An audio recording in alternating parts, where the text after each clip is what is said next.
ললিতা, বিশাখা, চিত্রা, চম্পকলতা, ইন্দুরেখা, রঙ্গদেবী, তুঙ্গবিদ্যা, সুদেবী সেদিন কেঁদেছিলেন বৃন্দাবনের বৃক্ষলতা গুল্মোয়াজি।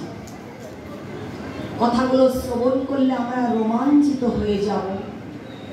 কথাগুলো শ্রবণ করলে আমাদের শিহরণ জাগবে, আমাদের হৃদয়ে পুলকিত জাগবে, আমাদের প্রত্যেকটা লোমকূপ সাক্ষী হয়ে থাকবে আমাদের এই কথামৃতে। গাছকে কখনো নত হতে দেখেছেন? যে বৃক্ষকুলে দাঁড়িয়ে আছে জলজানাবলক্ষানি স্থাবরলক্ষ বিংশতি ক্রিময় রুদ্র সংখ্যাকা পক্ষিনাম দশলক্ষ্যকম। বৃক্ষরাজিকে কখনো মাথা নোয়াতে দেখেছি মা? দেখেছি কখনো? দেখেছি। কখন কখন নত করে? যে বৃক্ষে দেখবেন অত্যাধিক ফলবান বৃক্ষ ফল ধারণ করে আছে, সেই ফলবান বৃক্ষটা ফলের ভারে নত হয়ে থাকে।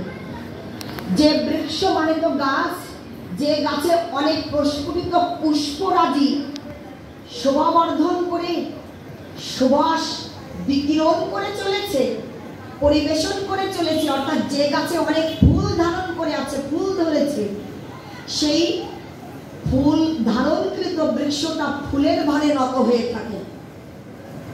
এই দৃশ্য আমাদের দেখেছি আমরা।